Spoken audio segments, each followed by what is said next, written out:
አትለፍ። ወንድማችሁ ነብይ ዘማች ዳንኤል ከባሳ ነኝ። ዛሬ ወንድማችሁ ነብይ ነኝ ስል ይሄ ነብይነት ከየት መጣ ለምትሉና እንዴት ራሱን በራሱ ይሾማል ብላችሁ ለምታስቡ እግዚአብሔር እንግዲህ ነቢያትን እግዚአብሔር እንግዲህ የወደደውን እንደሚሾም ሁላችንም ግልጽ ነው። የሚከለክለው የለም። ሰው በራሱ ይሄ ሁሉ የሚነሳው እግዚአብሔር ድምጽ ሰጠኝ እግዚአብሔር ቀባኝ ይላል። ነገር ግን ዛሬ እኔ የምለው በሐዋሳ ከተማ ታቦር ክፍለ ከተማ ውስጥ በጣም ህዝብን በማሳደድ ፈረንጆችን በማስቸገር ወንጀል የሚሰራ ወንጀለኛ ነበርኩ እንደ ጳውሎስ። ከዛ ባሻገር ፈረንጆች በእኔ ላይ ብዙ አዝነዋል፣ መንግስትም ያዘነ ሰው ነበርኩ። 4 ጊዜ ወይን ቤት ገብቻለሁ። 3 ጊዜ በፈረንጅ ኬዝ ገብቻለሁ። 1 ጊዜ ዩኒክ የሚባል ፍቅር ሐይቅ ጀልባ ባህር ላይ የነሱን 10 ጀልባ አጥፍቼ ታስሬያለሁ። ነገር ግን ከዛ በኋላ 4ኛ ዙር ላይ ነው እኔን ጌታ አገኘኝ። 4ኛ ዙር ላይ ሌሊት ምን ድምጽ መጣ መሰለ? ወንድሜ ይሄ ለአንዱ ቀልድና ቅየት ሊመስለው ይችላል። ወንድሜ ኢተ የኔ እውነተኛ መሆኑን አረጋግጥላለሁ። ይሄም ደግሞ እግዚአብሔር በእውነት የሚገልጠኝ ሰዓት እንደመጣ ዛሬ ላሳስባችሁ ፈልጋለሁ።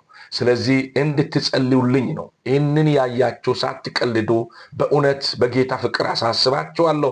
እኔን የምትወዱኝ በዚህ ሚዲያ ላይ የምትገለገሉ ትውልድ ብትጸልዩልኝ እግዚአብሔር የተናገረውን ቃል በእውነት እንዲፈጽም፣ ውሸተኞች እንዲያፍሩ፣ ትክክለኛውን መልእክቶቹን እንዲያስተላልፍላችሁ ከእግዚአብሔር ዘንድ የሆነውን የተቀበልኩት ለእናንተ እንዲሰጥ በተጨማሪ በዚህ ሰዓትና ደቂቃ አንድ ነገር ነግራለሁ። ዛሬ በምድራችን ላይ ውሸተኛ ነቢያት በዝተዋል ያለን እንገኛለን። ነገር ግን ዛሬ እኔ በራሴ የሾምኩት አይደለም። የአንዲት ቸርች አባል ነኝ አሁን ሐዋሳ መከነሱስ። ነገር ግን እግዚአብሔር የሰጠኝን ራእይ ይዤ እስካሁን ድረስ ዛሬ 31 ዓመት ነው። ዛሬ 31 ዓመት በታሰርኩበት በሌሊት እግዚአብሔር ለኔ በዚህ ምድር ላይ ምን አለ አንተ ያው እኮ የእግዚአብሔር ነብይ ነህ የሚል ድምጽ ወደ እኔ መጥቶ ነው ዛሬ በዚህ ስፍራ ላይ ነብይ ነኝ ያልኩት እንዲሁ አይደለም።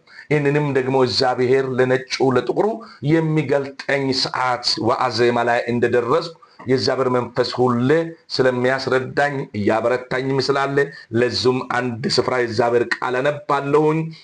ትንቢተ ኢሳይያስ 56 ከቁጥር 1 ላይ እግዚአብሔር እንዲህ ይላል፣ ፍትህን ጠብቁ፣ መልካምን አድርጉ፣ መዳኔ በቅርብ ናትና ጻድቅም ፈጥኖ ይገለጣል ይላል። እዚህ ፍትህ ጠብቁ መልካም አድርግ ስል ወንድሜ ስትሰብክ የሌለው ነገር እንዳታሰራጭ ነው። እግዚአብሔር እንዲህ ይላል ብለህ በውሸት እንዳትናገር ነው። ትክክለኛ የሆነው ነገር እንድትናገር ነው። የሱ ጊዜና የሱ ሰዓት ፍትህ ጠብቅ ስል እንድትጠብቅ ነው። ቅባቱን የሚለቅበት ጊዜ አለ፣ ሰዓቱ አለ። አንተ ጸልየህ አንካሳ የሚዘልበት አይን ስውራኑ የሚበራበት እያለ በዚህ ሰዓት በምሳሌ ይናገራል። ፍትህ ጠብቅ። የሱ ጊዜ ስትመጣ ውሸተኞች ወንበራቸው ይዘው ወደ ቤታቸው እንደሚገቡ አትጠራጠሩ። ነገር ግን ዛሬ ማለት የፈለግኩት እዚህ ጋር ጻድቁ ግን ፈጥኖ ይገለጣል። ምን ያለ በዚህ ሚዲያ ላይ እግዚአብሔር እንዲህ ይላል እያለ በውሸት ያልተናገረ በውሸት ያልተናገረ ሐሰት ያልተናገረ እሱ ይገለጣል። እኔ ልገለጥ ተዘጋጅቻለሁ። አንድም ቀን ይቴ እግዚአብሔር ስለ አንቺ እንዲያሳይቶኛል ብዬ በዚህ ሚዲያ ላይ ዩቱብ ላይ ቲክቶክ ላይ ቆይቻለሁና አንድ ሰው እንደዚህ ብለሃል የምትል የለኝም። ግን ስመጣስ መናገሩን አልተውም። ግን አልመጣማ ሳይመጣ ነብይ ነኝ ሳይመጣ ግን የኔ ነብይነት የሚገለጥበት ይፋ ሊወጣ አሁን ሊፈነዳ ጥቂት ደቂቃዎች እንደቀሩና በውስጥ የተቀመጠው ኃያሉ መንፈስ ያስረዳኛል። አይዞ እያለ ያስረዳኛል። ወንድሜ ኢተ ለዝሙ ደግሞ እናንተ ወንድሜ ኢተ ጸልዩልኝ። በእውነት ለእናንተ ነው ያስነሳኝ እኮ ለእናንተ ነው ወንድሜ ኢተ። ሌባው ቢጠፋ ከሀገራችን አይሻልም?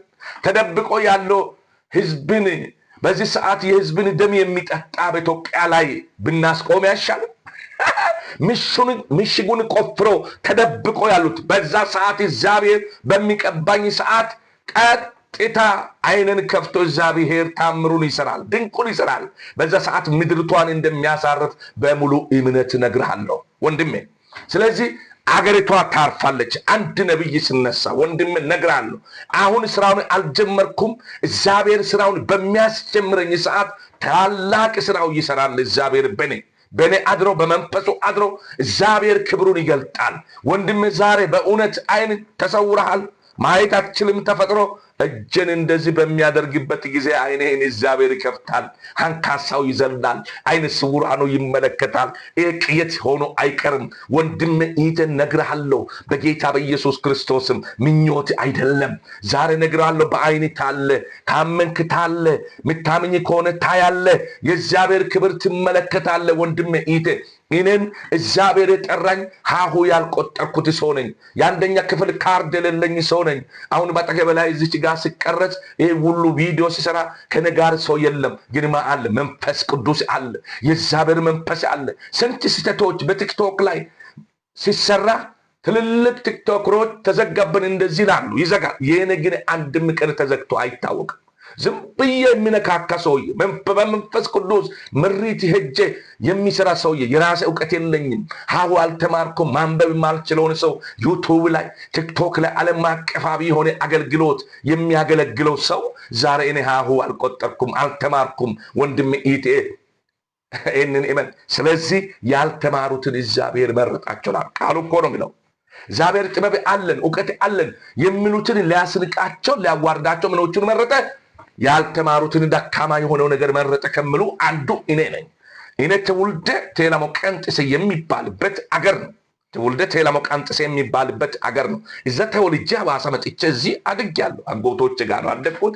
እግዚአብሔር አሳድጎኝ አድጌ እንግዲህ ለዚህ ደርሻለሁ። ከዛ ባሻገር እኔ የተወለድኩበት አካባቢ የ10 ዓመት ልጅ ሆኜ አያለው፣ 12 ዓመት ልጅ ሆኜ አያለው።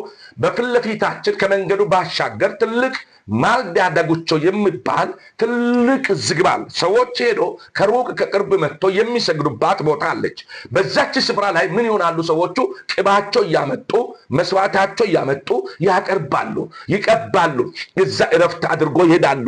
ከዛም አርፎ ተርፎ መስዋዕት የሚቀርብበት ቦታ ነው። ነገር ግን ያ ቦታ አሁን የለም። ያ ቦታ የለም። አመድ ሆኗል። ዝግባው የለም። ደርቆ ወርቋል፣ በስብሷል። ያንድ ሰው የባለ ይዞታ ነው። ነገር ግን የእግዚአብሔር መንፈስ ጌታን ጠየቅኩት። እግዚአብሔር ሆይ እኔን ነቢይ ያልከኝ ዛሬ በምኞት አይደለም ራስን ነቢይ ያልኩት። አባይ አንተ ጠርተኝ ነው በዚያው ስፍራ ላይ ያልኩት። ነገር ግን ጌታ ሆይ ዘመኔ አምጣ፣ ጊዜ አምጣ። እንዴት ልጀምር ባልኩት እግዚአብሔር መንፈስ ቅዱስ አይነን ከፍቶ የተወለድኩበት ስፍራ ላይ ድሮ ሰዎች ይሰግዱ የነበሩበት ዝግባ ላይ ዝግባ ተነስቷል። በዛች ቦታ ላይ ልክ ዝግባ የተነሳችበት ቦታ ላይ ቀጥታ ቸርች ተሰርቶ መስቀል በላይ ያለውና ወንድሜ ጅብሰም የቀራ ቀለም የቀራውን አሳየኝ። በደስታ ተሞልቼ ነው ቀጥታ ሄጄ ለባለቤቱ የነገርኩት። ነገር ግን እስከ ዛሬ ድረስ ባለቤቱ በማንገራገር ላይ በአካባቢው ዋጋ ከፍልሃለሁ እያልኩት፣ ነገር ግን ያለኝ ነገር ሽጬ በአካባቢው ዋጋ ከፍልሃለሁ እያልኩት፣ ምክንያቱም በማንገራገር ላይ ነው። ይበል እንጂ እግዚአብሔር ያለውን ቃሉን ይፈጽማል። ይበል እንጂ በዛች ስፍራ ላይ እግዚአብሔር ያሳየኝ መንፈስ ቅዱስ ያሳየኝ ስፍራ ይሰራል እንጂ አይቀርም። ለእኔ ያሳየኝ እግዚአብሔር እንጂ ሰው አይደለም። ለእኔ እዛው ፊት ለፊት ላይ ሜዳ አለ። በዛው ፊት ለፊት ላይ እኔ ድሮ እንዶ ቸርች ከኛ ነው የተነሳው፣ ከኛ መሬት ላይ ነው ተነሳው። እዛ መከነሶስ ተነስቶ ወደ ሌላ ሄደዋል። እኔ እዛ መሬት ላይ መስራት ይችል ነበር። መሬት ላይ እዛ ቦታ ላይ መስራት ይችል ነበር። እዛው ሰርቼ ኮንፈረንስን መክፈት ካሰብ ፊት ለፊት ላይ ትልቅ ሜዳ አለ። ያቺ ነበር የሚያስበው። ድሮ የኔ አሃት መከናሶስን ቸርች ያመጣ እሱ ነው፣ ያስተከለ እሱ ነው፣ ህዝብን ሲመራ የነበረ እሱ ነው። ስለዚህ በሱ ቦታ እዚህ ጋር ይተከላል።